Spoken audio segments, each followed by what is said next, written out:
au service de conseil avec Capgemini. On a observé comme vous un chiffre d'affaires de bonne tenue, hein, une hausse de 15,6% par les temps qui courent. Ça fait des envieux à 4 milliards d'euros au troisième trimestre. Et en même temps, c'est normal, il y a eu l'acquisition d'Altran et puis ils ont confirmé leurs objectifs annuels. Ça, c'est pas fréquent en ce moment, hein. Exactement, très très bonne analyse Fabienne, effectivement.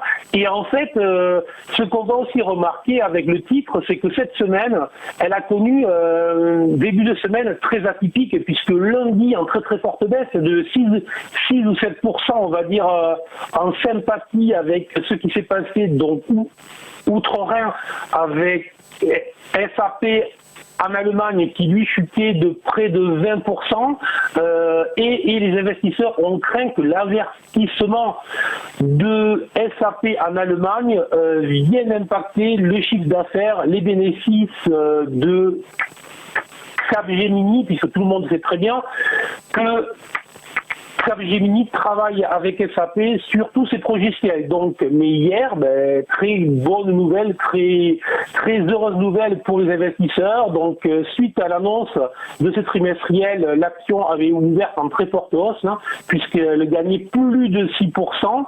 En fin de journée, après une journée très rouge sur le CAC, elle a préservé sa hausse avec un gain de 2%.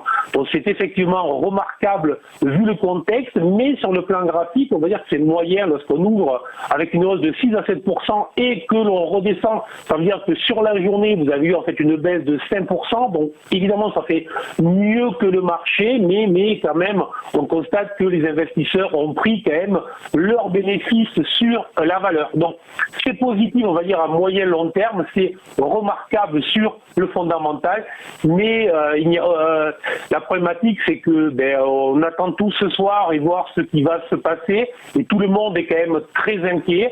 Et on va revenir là maintenant sur le plan graphique, sur le plan technique. Là, on va constater que la valeur est en train de travailler très fortement le niveau des 100 euros, qui est un niveau rond qui est toujours très intéressant.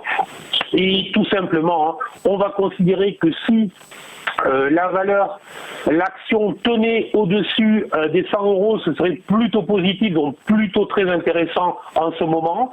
Si la valeur venait à repasser sous les 100 euros, à ce moment-là, ce serait négatif, et je crains que la valeur soit emportée comme les autres valeurs avec la crise sanitaire.